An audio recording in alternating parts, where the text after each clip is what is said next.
గాజువాకలో దొంగతనం కేసును పోలీసులు ఛేదించారు. ఆగి ఉన్న లారీపై రాళ్లు విసిరి డ్రైవర్ను కొట్టి సెల్ ఫోన్ డబ్బులను దొంగలు కాజేశారని పోలీసులు చెప్పారు. మదీనా బాగ్కు చెందిన హరికృష్ణ, అప్పికొండకు చెందిన గరికర శివ అనే వ్యక్తులను అదుపులోకి తీసుకున్నామని తెలిపారు.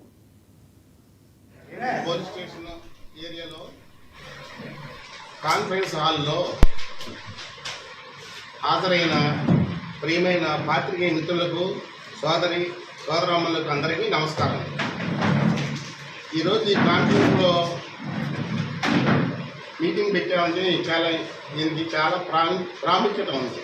ఎందుకంటే గాజువాకలో ఇద్దరు దోపిడీ దొంగలని అరెస్ట్ చేయడం జరిగింది. దానికి సంబంధించిన వివరాలు మీకు ముందుగా తెలియపరుస్తున్నాం. ఈరోజు కంప్లైంట్దారు 13/3/20 తేదీన ఉదయం 6 గంటలకు ఫిర్యాదుదారు సమందు శాంత ఒరిస్సా రాష్ట్రానికి సంబంధించిన లారీ డ్రైవర్ గారు పోలీస్ స్టేషన్కి వచ్చి అతను లారీ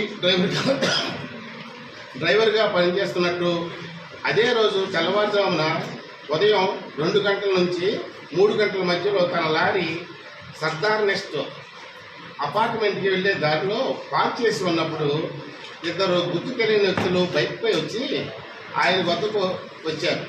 వచ్చి మొదటి వ్యక్తి ఏం చేశాడంటే రాళ్లతో లారీ అద్దాన్ని పగలగొట్టేసి, రెండో వ్యక్తి అతని కత్తితో బెదిరించి ముఖంపై పిడిగుద్దులు కుదిరించి బలవంతంగా లారీ డ్రైవర్ నుంచి సుమారు 2,000 రూపాయలు లాక్కున్నారు.